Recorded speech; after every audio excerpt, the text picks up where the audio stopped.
बिस्मिल्लाहिर्रहमानिर्रहीम अस्सलामु अलैकुम व्यूवर्स। आज की वीडियो में हमने बात करनी है एनालिसिस ऑफ टाइम सीरीज़ का, जो कि चैप्टर नंबर 16 है ICS पार्ट 2 की बुक में। इसको समझने की कोशिश करते हैं, इसकी मुकम्मल थ्योरी को। आज की वीडियो हमारी 1 लेक्चर सीरीज़ का हिस्सा है, तो लिहाजा मुकम्मल एक ही लेक्चर में हम टाइम सीरीज़ के टॉपिक को समझने की कोशिश करेंगे।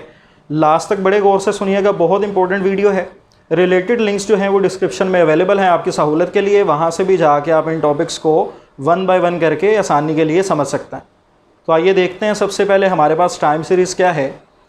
टाइम सीरीज़ को समझने के लिए अगर हम बात करें ICS part 1 introduction to statistics में, जब हम बात करते हैं स्टैटिस्टिक्स का इंट्रोडक्शन लेते हैं और उसके बाद फिर हम डेटा की प्रेजेंटेशन पे आते हैं, तो डेटा की प्रेजेंटेशन में हम एक बेसिक टेक्निक डेटा को प्रेजेंट करने की वो सीखते हैं क्लासिफिकेशन। गिवन डेटा को according to their resemblance, given data set की जो वैल्यूज़ हैं उन वैल्यूज़ को, उन ऑब्जेक्ट्स को अकॉर्डिंग टू देयर रिजेम्बलेंस अगर हम मुख्तलिफ़ कैटेगरीज़ में या ग्रुप्स में डिवाइड कर दें तो ये हमारे पास क्लासिफिकेशन कहलाती है। और जब भी हम गिवन डेटा को क्लासीफाई कर रहे होते हैं डिफरेंट ग्रुप्स या कैटेगरीज़ में, तो हमने बात की कि कुछ ना कुछ करैक्टरिस्टिक्स जो हैं वो बेस बनती हैं, जिनको बेस मानते हुए, जिनको बुनियाद बनाते हुए हम ये ग्रुपिंग का अमल कर रहे होते हैं। वो जो करैक्टरिस्टिक्स बुनियाद बनती हैं वो यहाँ तो क्वांटिटीज़ हैं, यानी क्वांटिटी की बेस पे हम क्लासिफिकेशन कर रहे होते हैं, या फिर क्वालिटी की बेस पे, क्वालिटीज़ जो हैं उसकी बेस पे हम डिफरेंट ग्रुप्स या कैटेगरीज बना देते हैं। अगर तो क्वांटिटीज़ की बेस पे करें तो क्वांटिटेटिव क्लासिफिकेशन, और अगर क्वालिटीज़ की बेस पे करें तो फिर क्वालिटेटिव क्लासिफिकेशन कहलाएगी। और अगर हम बात करें एरियाज़ की बेस पे, तो फिर वो एरिया की बेस पे जब हम क्लासीफाई कर रहे होते हैं गिवन डाटा सेट को मुख्तलिफ ग्रुप्स या कैटेगरीज़ में, तो वो जोग्राफिकल क्लासिफिकेशन कहलाती है। और लास्ट वन, अगर गिवन डाटा सेट को, ऑब्जेक्ट्स को टाइम पीरियड की बेस पे, उनके टाइम ऑफ अकरेंस को देखते हुए उसकी बेस पे मुख्तलिफ ग्रुप्स या कैटेगरीज़ में डिवाइड किया जाए, तो ये हमारे पास क्रोनोलॉजिकल क्लासिफिकेशन कहलाती है, या फिर हम इसको टाइम सीरीज़ का या टेम्पोरल का नाम देते हैं। तो लिहाजा आज की वीडियो में हमने उसी क्रोनोलॉजिकल क्लासिफिकेशन यानी टेम्पोरल यानी टाइम सीरीज़ की बात करनी है। तो आइए टाइम सीरीज़ को पहले डिफाइन करते हैं। If we have y1, y2, y3 up to yn values recorded with their time of occurrence t1, t2, t3 up to tn, then the given sequence of observation is called time series। अगर हमारे पास given values हैं चंद एक, जिसको हम y का नाम दे देते हैं जर्नल, पहली वैल्यू y1, दूसरी y2, तीसरी y3 up to yn values हैं, और उन सब का कॉरेस्पॉन्डिंग टाइम ऑफ अकरेंस भी दिया हुआ है, तो हम कहते हैं कि ये जो गिवन सीक्वेंस ऑफ ऑब्जर्वेशन है ये टाइम सीरीज़ है। अब व्यूअर्स, हम देखते हैं किसी भी टाइम सीरीज़ की वैल्यूज़ में आहिस्ता आहिस्ता जो जो टाइम चेंज हो रहा है, ऐसे ऐसे वैल्यूज़ में भी बदलाव आ रहा है, चेंज आ रहा है। तो टाइम सीरीज़ की वैल्यूज़ में चेंज क्यों आता है, वक्त के साथ साथ वैल्यूज़ क्यों बदलती हैं? ये बदलने की जो वजूहात हैं ये मेजर दो हैं, यानी major component of variation time series के कितने हैं? 2 कंपोनेंट्स ऑफ वेरिएशन हैं मेजर की अगर बात करें, और वो कौन से हैं? सिग्नल और नॉइस। अगर गिवन टाइम सीरीज़ की वैल्यूज़ में चेंज आ रहा है, और वो चेंज ऐसी वजह से आ रहा है जिस वजह का पहले से कुछ ना कुछ आइडिया था, वो वजह सिस्टमेटिक थी, हमें पहले से पता था कि इस वजह से चेंज आना है, अब वक्त के साथ साथ तब्दीली आनी है, तो ऐसी वजूहात हमारे पास सिग्नल कहलाती हैं। यानी हम कह सकते हैं a systematic component of variation in a given time series is called signal. और ऐसी वजूहात, ऐसे कंपोनेंट ऑफ वेरिएशंस जो इर्रेगुलर हों, जिसका पहले से बिल्कुल भी आइडिया ना हो, ऐसे जो हमारे पास कंपोनेंट्स हैं, ऐसी जो रीजन्स हैं, वो हमारे पास क्या कहलाती हैं? नॉइस कहलाती हैं। यानी हम कह सकते हैं कि an unsystematic component of variation in a given time series is called noise. तो ये हमने मेजर कंपोनेंट ऑफ वेरिएशंस की बात की। अब बात करेंगे basic components of time series क्या हैं वेरिएशन के, और उनको फिर आहिस्ता आहिस्ता डिफाइन करते हैं 1 बाय 1 करके, और फिर उसमें से फर्दर देखेंगे कि अब मेजर के साथ इनका क्या लिंक है, कौन से बेसिक कंपोनेंट्स हैं जो सिग्नल से रिलेट करते हैं, और कौन सा बेसिक कंपोनेंट है जो कि नॉइस से रिलेटेड है। तो लिहाजा बेसिक कंपोनेंट्स की अगर हम बात करें व्यूअर्स, तो हमारे पास there are 4 basic components of time series. The first one is secular trend, the second one is cyclical fluctuations, the third one is seasonal variations, and the fourth one is irregular movements. अब अगर इनको हम define करें तो definitions के links भी available हैं उन वीडियोस में जिनमें हमने डिस्कस किया इन तमाम डेफिनेशंस को, उनके लिंक्स भी दिए हैं और डिस्क्रिप्शन में भी तमाम डेफिनेशंस शामिल होंगी, आप वहाँ से देख सकते हैं और याद रख सकते हैं इनको समझ के। तो सेकुलर ट्रेंड को पहले डिफ़ाइन करते हैं जी। सेकुलर ट्रेंड क्या है? अगर इसको हम पहले इंग्लिश में डिफ़ाइन कर लें तो हम कहेंगे कि सेकुलर ट्रेंड क्या है? A general tendency to increase और decrease over a long period of time. एक लंबे अरसे के दौरान किसी चीज़ में आहिस्ता आहिस्ता बढ़ने या कम होने के रुझान को हम कहेंगे कि ये सेकुलर ट्रेंड है। इसकी एस्टिमेशन के लिए कम से कम 10 साल का अरसा दरकार होता, क्योंकि ये लॉन्ग टर्म मूवमेंट्स हैं। अभी हमने बात की डिफ़ाइन करते हुए। फॉर एग्ज़ाम्पल, हमारे पास मेडिकल साइंस में तरक्की की वजह से आहिस्ता आहिस्ता जो अमवात में कमी हो रही है, ये हमारे पास क्या कहलाएगा? सेकुलर ट्रेंड कहलाएगा। गंदम की प्रोडक्शन में ज़्यादा ज़रूरत उसकी पड़ रही है प्रोडक्शन की, क्योंकि आहिस्ता आहिस्ता आबादी में इजाफा होता जा रहा है। तो ये आहिस्ता आहिस्ता जो इजाफा है आबादी के अंदर, जिसकी वजह से गंदम की प्रोडक्शन में ज़्यादा इजाफा करने की ज़रूरत पड़ी, वो हमारे पास क्या कहलाएगा? सेकुलर ट्रेंड कहलाएगा। तो लिहाजा किसी भी चीज़ में आहिस्ता आहिस्ता बढ़ने या कम होने के रुझान को हम कहते हैं कि ये सेकुलर ट्रेंड है। इसी तरह अगर हम बात करें सेकंड कंपोनेंट ऑफ वेरिएशन की, जो कि बेसिक कंपोनेंट है cyclical fluctuations, these are also long term associations about a trend. ये भी एक लॉन्ग टर्म मूवमेंट्स हैं, लेकिन इसमें सिर्फ अपवर्ड या डाउनवर्ड ट्रेंड की बात नहीं होती। अपवर्ड या डाउनवर्ड सिर्फ रुझान की बात नहीं है, बल्कि इसमें अपवर्ड एंड डाउनवर्ड दोनों तरह की मूवमेंट्स कुछ अरसे के बाद वकूअ पज़ीर होती हैं। बहुत ज़्यादा छोटे अरसे के बाद तो नहीं, कम से कम इसके लिए भी हमें 5 साल का अरसा दरकार होता है। और इसको अगर हम इंग्लिश में डिफ़ाइन करें तो हम कह सकते हैं these are long term upward and downward movements about a trend. किसी भी चीज़ में वक्त के साथ साथ बढ़ने और कम होने और फिर कुछ अरसे बाद बढ़ने और कम होने का रुझान, ये हमारे पास साइक्लिकल फ्लक्चुएशंस हैं। और इसकी एक बेहतरीन एग्जांपल जो है बिज़नेस साइकिल की ली जाती है, जो कि व्यूअर्स आपके सामने मेंशन है। ये बिज़नेस साइकिल है, ये वक्त के साथ साथ कम होने और बढ़ने के रुझान को जाहिर कर रहा है। इस साइकिल में बिज़नेस साइकिल ये जो मुकम्मल एग्जांपल है, इसमें ये एक साइकिल कंप्लीट हो रहा है। ये जो रेड रेक्टेंगल के अंदर जाहिर हो रहा है, ये एक साइकिल है। इस साइकिल में सबसे लोएस्ट पॉइंट ट्रफ है, जहाँ से बिज़नेस ने स्टार्ट लिया, फिर आहिस्ता आहिस्ता वक्त के साथ साथ बिज़नेस एक्सपेंड होता गया। ये फेज़ जो है जहाँ पे साइकिल बढ़ रहा है, ऊपर को जा रहा है, ये एक्सपेंशन कहलाएगा। ये वो फेज़ है जहाँ पे बिज़नेस जो है एक्सपेंशन की तरफ जा रहा है, बढ़ रहा है। फिर एक वक्त आता है कुछ अरसे बाद कि बिज़नेस की एक्सपेंशन एक ख़ास सतह पे जाके रुक जाती है। ये हमारे पास पीक कहलाता है। The highest point relative to the rest of points in a cycle is called peak. और फिर उसके बाद कुछ अरसा जो है बिज़नेस का दोबारा कमी का रुझान बन जाता है। और ये जो कमी का रुझान है, ये हमारे पास कंट्रैक्शन या रिसेशन का हम इसको नाम देते हैं। यानी कि हमारे पास 4 फेज़ हैं बिज़नेस के। सबसे lowest point relative to the rest of points in a cycle is called trough. The phase where cycle starts to rise is called expansion. The highest point relative to the rest of points in a cycle is called peak. और the phase where cycle turns to downward is called contraction या recession. इसके measurement के लिए कम से कम 5 साल का अरसा दरकार होता है as compared to secular trend. ये थोड़ी शार्टर मूवमेंट्स हैं, लेकिन इतनी शार्टर मूवमेंट्स नहीं हैं। इसके लिए भी हमें कम से कम 5 साल का अरसा चाहिए होता है सही पैमाइश के लिए कि आया कि किस तरह की साइक्लिकल फ्लक्चुएशंस पाई जाती हैं। इसी तरह हमारे पास जो third basic component of time series है सीजनल वेरिएशंस से, जिसको हम जाहिर करते हैं।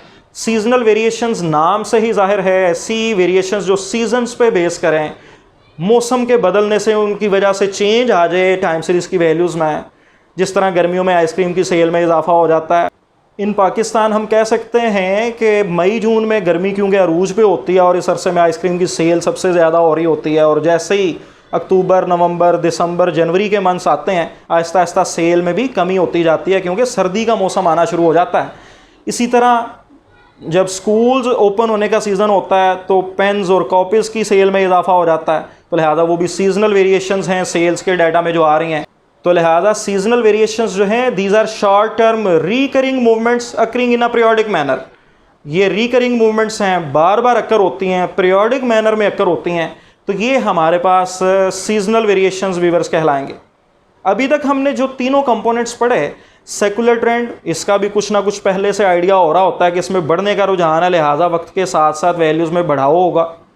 साइक्लिकल फ्लक्चुएशंस में भी हम काफ़ी हद तक आइडिया कर सकते हैं कि अब फेज़ जो है उसका बढ़ने का रुझान है, तो लिहाजा इसके अभी हम आइडिया पहले से कर सकते हैं वैल्यूज़ के बारे में। इसी तरह सीजनल वेरिएशंस हैं, तो सीजनल वेरिएशंस का भी सीज़न के बदलने का पहले से कुछ आइडिया होता है। लिहाजा ये तीनों के तीनों बेसिक कंपोनेंट्स जो हैं, ये मेजर कंपोनेंट्स सिग्नल से रिलेट करते हैं, क्योंकि इन तीनों का पहले से कुछ ना कुछ आइडिया हमें हो रहा होता है कि इनकी वजह से चेंजेस आएंगे। और फोर्थ कंपोनेंट ऑफ वेरिएशन जो है इर्रेगुलर मूवमेंट्स, जो कि नाम से ही जाहिर है इर्रेगुलर है, कोई रेगुलरिटी नहीं पाई जाती उसमें, अचानक ही उसकी वजह से कोई चेंज आ जाता है टाइम सीरीज़ की वैल्यूज़ में। तो ऐसे जो हमारे पास कंपोनेंट्स हैं, जो वजूहात हैं, जो रीज़न्स हैं कि जिनकी वजह से अचानक कोई तब्दीली रूनुमा हो जाए टाइम सीरीज़ की वैल्यूज़ में, हम कहते हैं कि ये इर्रेगुलर मूवमेंट्स हैं। जिस तरह ड्यू टू अर्थ को एक किसी चीज़ की सेल परचेज में उसकी प्राइस में कमी इजाफा हो जाए, ड्यू टू स्ट्राइक जो है किसी फैक्ट्री की प्रोडक्शन अचानक रुक गई, तो प्रोडक्शन के डाटा में ये जो अचानक चेंज आया, ये ड्यू टू स्ट्राइक आया जिसका पहले से आइडिया नहीं था, लिहाजा ये भी क्या होगा, इर्रेगुलर मूवमेंट होगी। फ्लड की वजह से कोई चेंज आती है, या बैटल्स की वजह से चीज़ों की प्राइसेस में इजाफा या कमी होती है, तो हमारे पास ये सारे के सारे कंपोनेंट्स जो हैं ये इर्रेगुलर कंपोनेंट ऑफ वेरिएशंस हैं। तो ये हमारे पास फोर्थ बेसिक कंपोनेंट को हमने डिफाइन कर लिया। तो इन चारों कंपोनेंट्स को एक दफ़ा दोबारा डिफाइन कर लेते हैं जी इंग्लिश में कि हमारे पास सेकुलर ट्रेंड क्या है। A general tendency to increase or decrease over a long period of time is called secular trend. Cyclical fluctuations are long-term upward and downward movements about a trend. और इसकी हमने example ली business cycle की। The lowest point in a cycle is called trough. The phase where cycle starts to rise is called expansion. The highest point relative to the rest of points in a cycle is called peak. The phase where cycle turns to downward is called contraction. Seasonal variations are recurring movements and these are short term movements. और irregular movements के बारे में हमने कहा these are unpredictable changes due to random or non-random events के हमारे पास irregular movements हैं। उसके बाद व्यूअर्स हम बात करेंगे एनालिसिस ऑफ टाइम सीरीज़ की, कि हमने बेसिक कंपोनेंट्स भी पढ़ लिए टाइम सीरीज़ के। अब एनालिसिस ऑफ टाइम सीरीज़ क्या है? Analysis of time series viewers इसी 4 कंपोनेंट्स जो हमने बेसिक पढ़े इसी में डिवाइड कर देने का नाम है। गिवन टाइम सीरीज़ को इसके बेसिक 4 कंपोनेंट्स में तहलील कर देना, डिवाइड कर देना, ये हमारे पास एनालिसिस ऑफ टाइम सीरीज़ है। और पर्पज़ इसका क्या होता है? Purpose of analysis of time series, ताकि हर किसी को सेपरेटली स्टडी किया जा सके और उसकी बेस पे प्रिडिक्शंस की जा सकें, फ्यूचर के बारे में देखा जा सके कि टाइम सीरीज़ की वैल्यूज़ में क्या चेंज आएगा और नुकसान से किस तरह से बचा जा सकता है। तो लिहाजा हम एनालिसिस ऑफ टाइम सीरीज़ के बारे में कह सकते हैं the decomposition of given time series into its different 4 basic components for their separate study। कि गिवन टाइम सीरीज़ को उसके मुख्तलिफ बेसिक जो कंपोनेंट्स हैं उसमें डिवाइड कर देना, तहलील कर देना, ये हमारे पास एनालिसिस ऑफ टाइम सीरीज़ कहलाता है। और इसका मकसद ये होता है कि हर कंपोनेंट को फिर अलग-अलग स्टडी किया जा सके। और इसके बाद फिर हम अगली बात करते हैं स्मूथिंग ऑफ टाइम सीरीज़ की।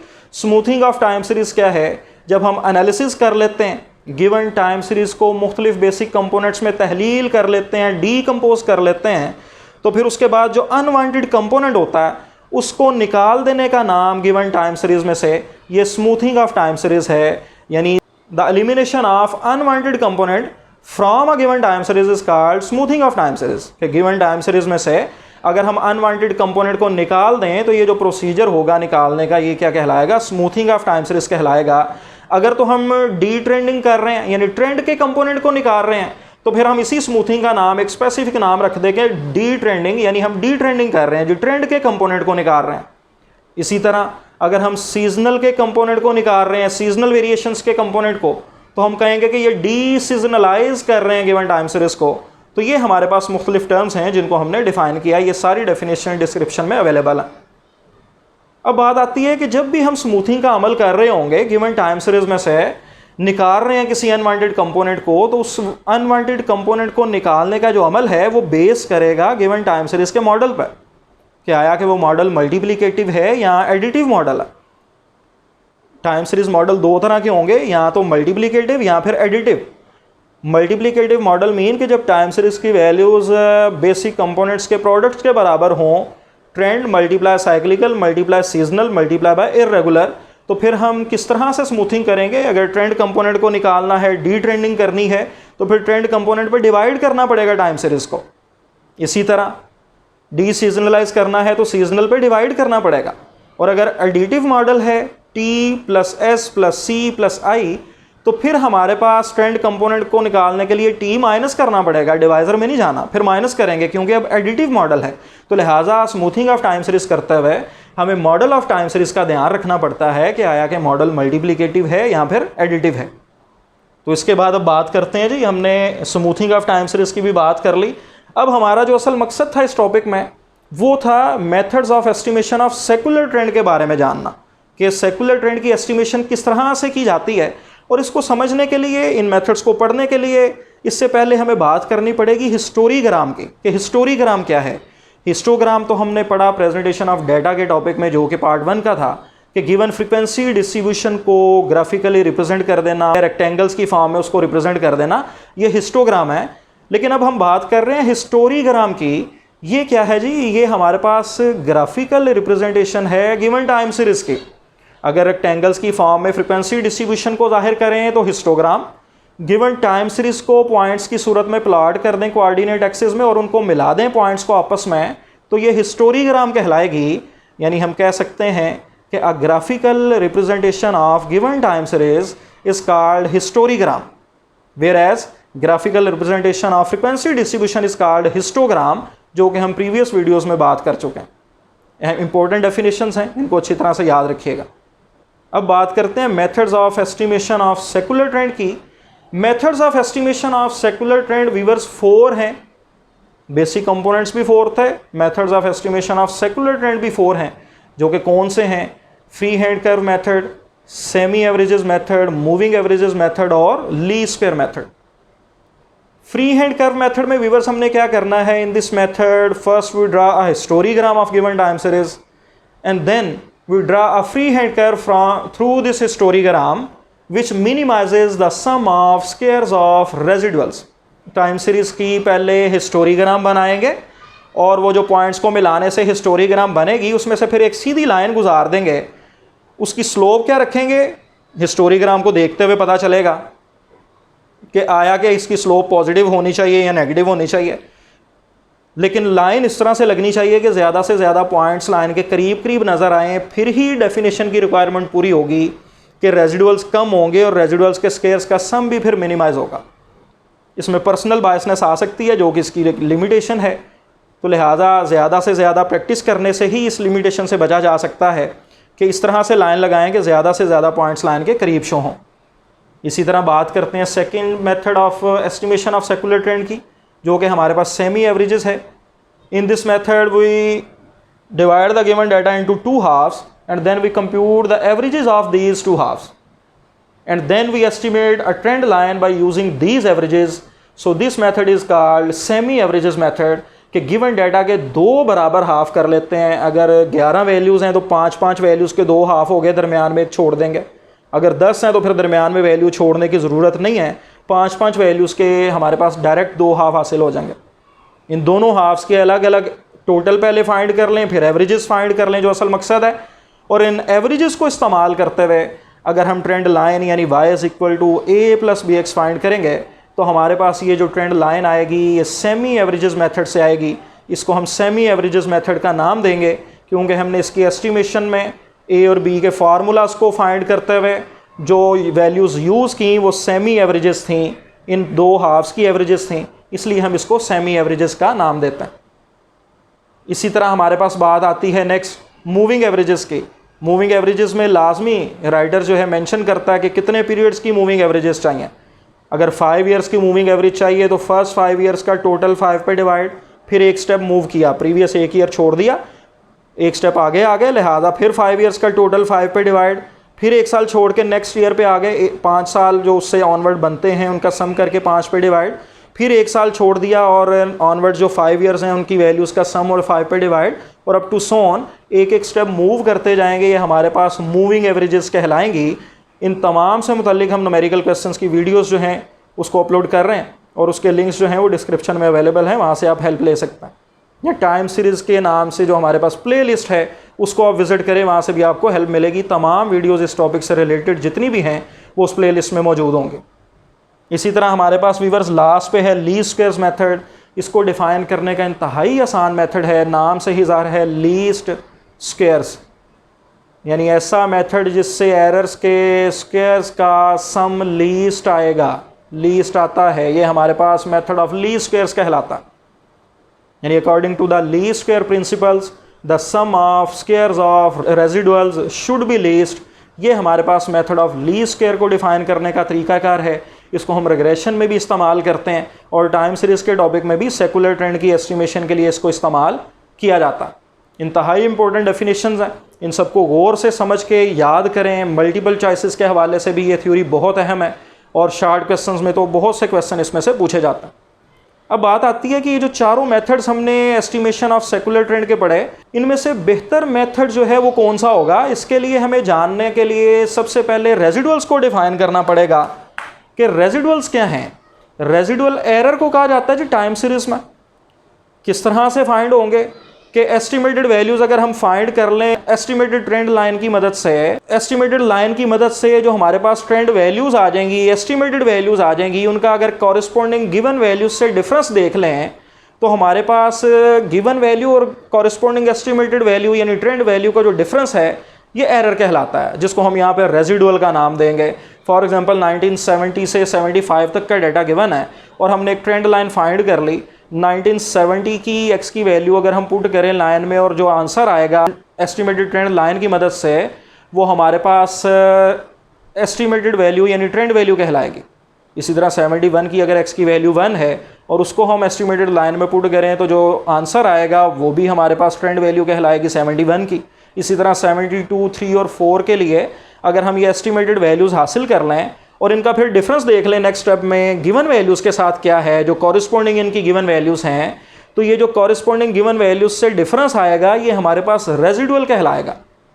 और इन चारों मेथड्स में से वो मेथड सबसे बेहतर समझा जाएगा कि जिसके रेजिडुअल्स कम हैं, और अगर रेजिडुअल्स कम है तो फिर हम कह सकते हैं कि जिसके रेजिडुअल्स के स्क्वेयर्स का सम कम है, क्योंकि रेजिडुअल्स कम होंगे तो डेफिनेटली उनके स्क्वेयर्स का सम भी मिनिमम आएगा। तो लिहाजा फिर हम कह सकते हैं कि जो क्राइटेरिया है बेटर फिटेड ट्रेंड का वो क्या है, a trend is said to be a better fitted trend which has minimum sum of squares of residuals, कि जिसका sum of squares of residuals सबसे कम होगा। वो मेथड जो है, तमाम मेथड्स जो हमने अप्लाई किए गिवन क्वेश्चन पे, उनमें से बेहतर मेथड समझा जाएगा।